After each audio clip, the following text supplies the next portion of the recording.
So this lender may not even know that. So now let's add another layer on top of that. Okay, let's see this same hierarchy in terms of the entities that are issuing and holding this stuff. So there's a hierarchy of institutions as well. And for that we need, because whenever we talk about institutions, we're talking about balance sheets.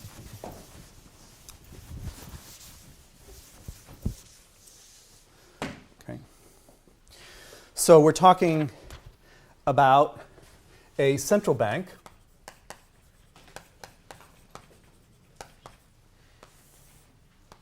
banker's bank, which is issuing currency and holding gold. So it's holding reserves of the international money and issuing as its own liability the national money. Okay, this is an idealized picture of what a central bank looks like. There's other stuff here. Maybe there's treasury bills or stuff like that. I'm gonna leave that out now so that we can just see the logic of the hierarchy at the moment. Then below the central bank is the banking system.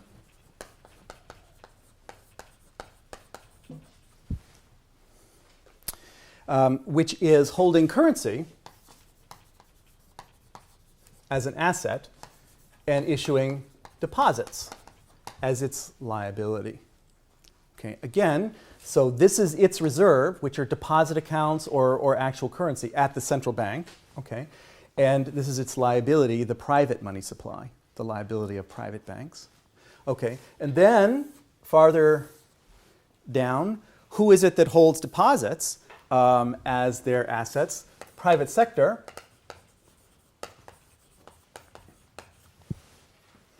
Okay. And they're holding deposits as their assets. And they're issuing various kinds of credit as their liabilities. So I'll put securities here as their liability. So these are just the same entities that I had the hierarchy. And I'm showing a hierarchy of institutions now. Okay. And let me just put securities in here as an asset too, okay?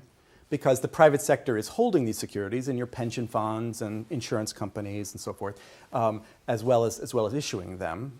Different individuals, we're just aggregating here. There are other assets here, there are loans here, and there's other stuff here. And I even abstracting, by the way, I should say, the shadow banking system, which is going to be a huge part of this course, is not here at all. We're talking 19th century gold standard stuff. What I want to draw your attention to in this picture is that every word, every concept appears twice except gold. Why is that important? This is the difference between inside money and outside money.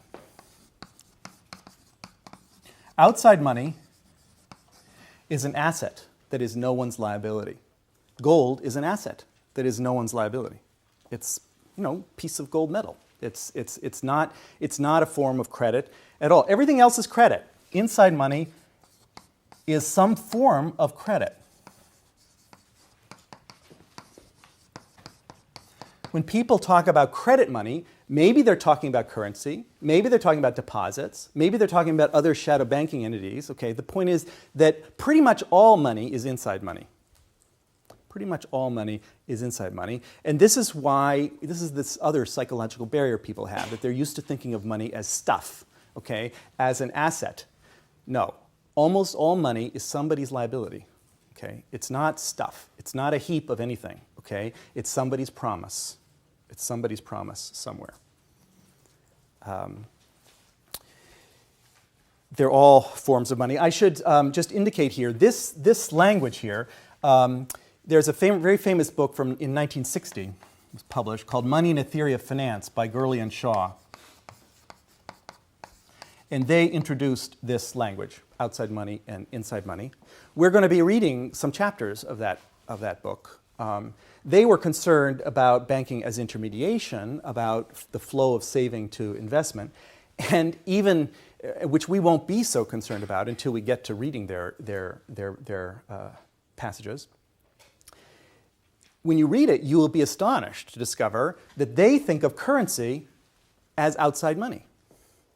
They define currency as outside money because they're not thinking about a global system, okay? They're thinking about nation state. They're thinking about the United States. And so they're thinking that this is just fiat currency. It's not a promise to pay anything, okay?